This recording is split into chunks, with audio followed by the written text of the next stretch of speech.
Please turn to page 31 in your notebook. Supporting the First Year Teacher, a tale of two teachers. A story, a true story, from Ginger Tucker. Her name was Sarah, and she wanted to be a teacher. I met her as she attended the first day of my First Year Teacher Academy a few weeks before school started. She was excited.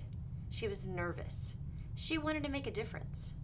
She stood out among the crowd of novices because she was so well qualified, so mature, so positive. She came to education from the business world with a master's degree and a double major in chemistry and physics. She had been working for a major company as a chemist. Good money, good benefits, but not what she wanted to do with her life. She wanted a job working with people, where she could really make a difference in the world. So she took a leap of faith, leaving her job. She enrolled in the alternative certification program through a nearby university, attending the required classes and seminars. Her outstanding qualifications and personality quickly landed her a teaching job at a large high school in a district known for its outstanding student achievements. She was hired to teach advanced chemistry and physics to college-bound students.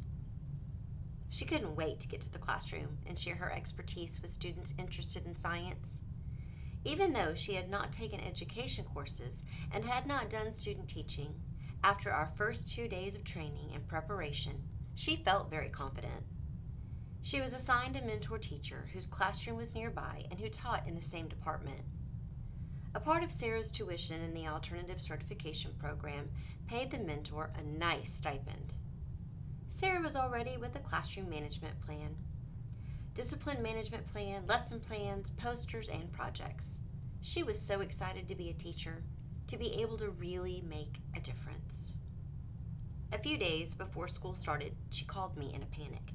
Her schedule had been changed. Because of a late hire whose schedule needed to include advanced science, she was informed she was not going to be teaching advanced science after all, but lower-level physical science. Her panic was because she wasn't comfortable with the content. There's a great difference in chemistry, which she knew, and physical science, which she did not know. As she explained the situation to me, I began to panic for her. But my panic was not only about the content, but because I knew what kinds of challenging students she would have. In this school, anyone taking that course would have already failed it once in junior high, or be an older student, not interested in science, who had avoided all other sciences or had failed other sciences and was placed there. In other words, Sarah was going to be teaching a subject she wasn't competent in to a group of mostly unmotivated, challenging, low-level students. I put her in touch with a teacher who taught physical science at another school for resources and lesson plans. She felt fairly confident and was once again excited about the chance to teach. I really want them to love science, she said, with the determination of a missionary. Our second meeting with new teachers was scheduled after they had been in class for 3 weeks. In the opening discussion about problems, concerns, and questions, Sarah asked for help. I've got my rules and consequences and procedures, but what do I do about students who just won't cooperate?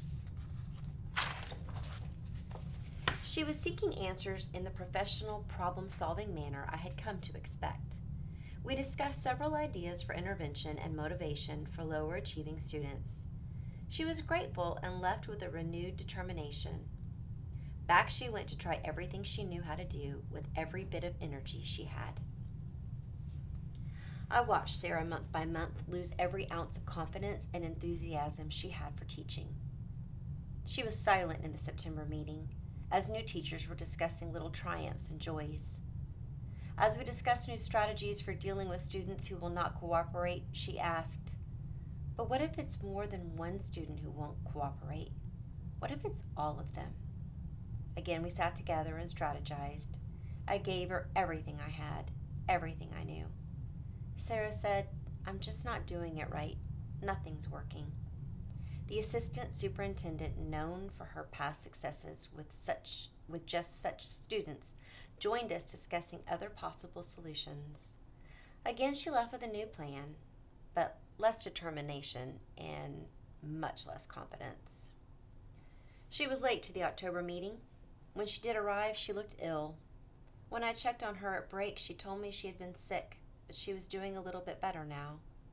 She didn't ask a question or make a comment during the entire day. When asked how it was going, she replied very cautiously, "I'm still working on it." After the others were gone, I sat with her and said, "Okay, how is it really going?" She just shrugged her shoulders and shook her head. "Sarah, what about your mentor? What advice has she given? Maybe she could come and watch you and give you some ideas." She looked at me with that look that says, "I want to say something, but I'm afraid it's not safe to." She said, "Well, she's really busy, being department chair and all. She has given me some lesson plans from last year's teacher." When she arrived for the November meeting, I could hardly contain my reaction.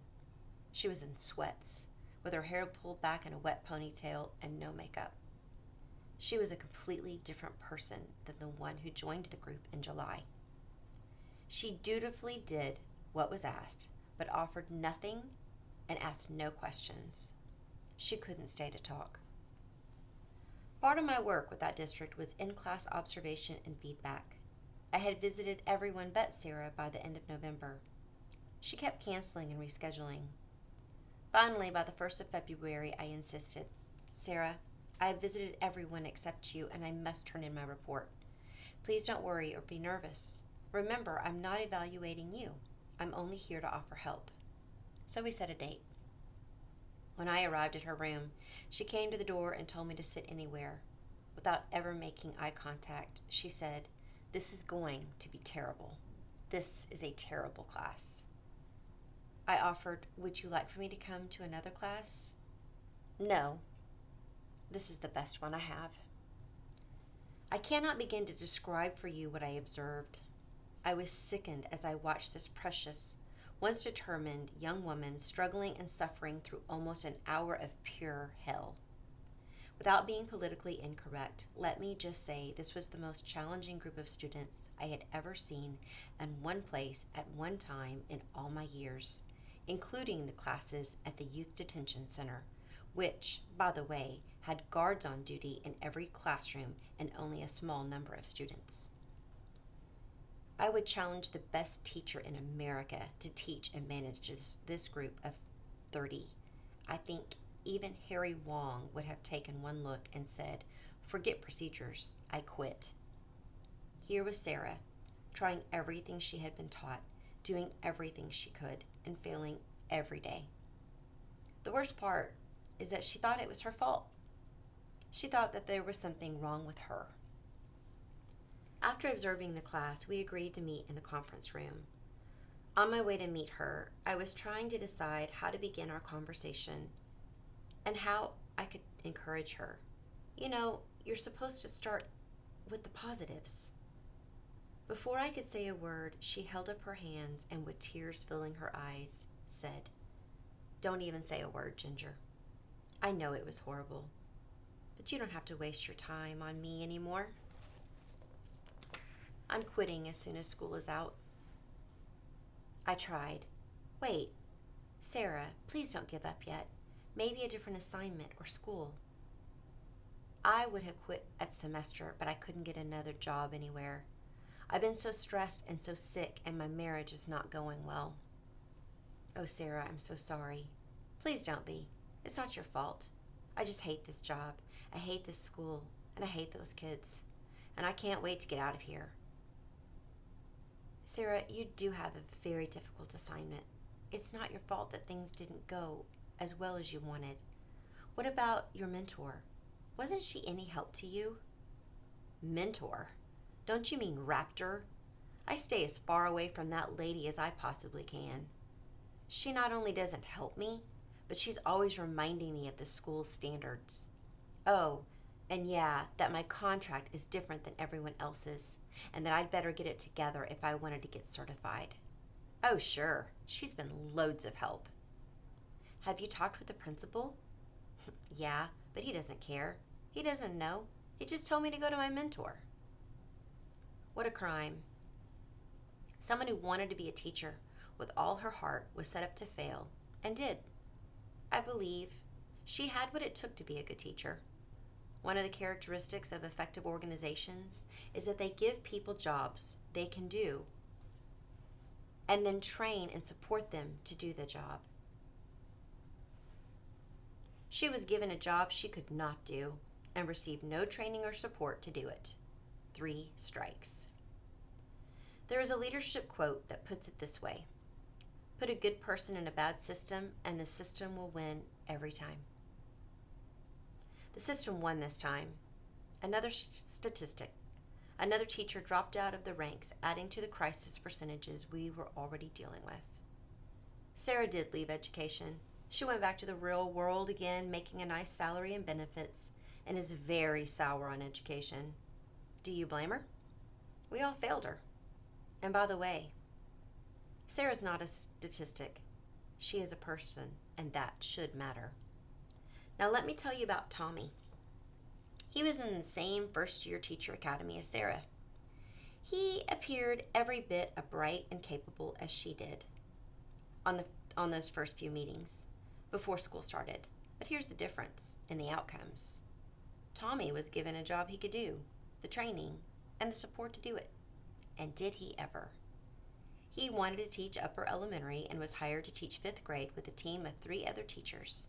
He was simply nested in support.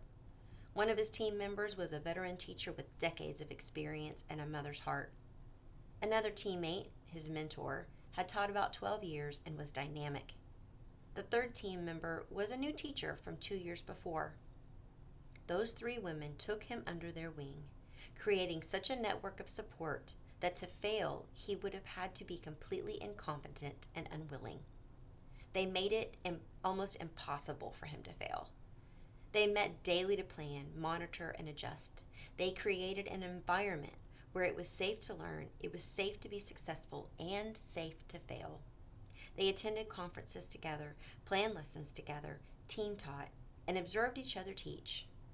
He is today a wonderful teacher. Now, if we only looked at the statistics, we would deduce that Sarah was a failure and Tommy was a success. But we cannot look at it that way. We can never fix what's wrong if we don't look at the cause. What allowed Tommy to be successful?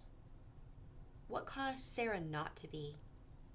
I am convinced it was the formula of success. Give someone a job he can do, the training to do it, support along the way, and hold him accountable for the results. It was provided for Tommy and not for Sarah. 6 meetings of New Teacher Academy couldn't make up the difference of an impossible job without support for a smart, sweet girl named Sarah.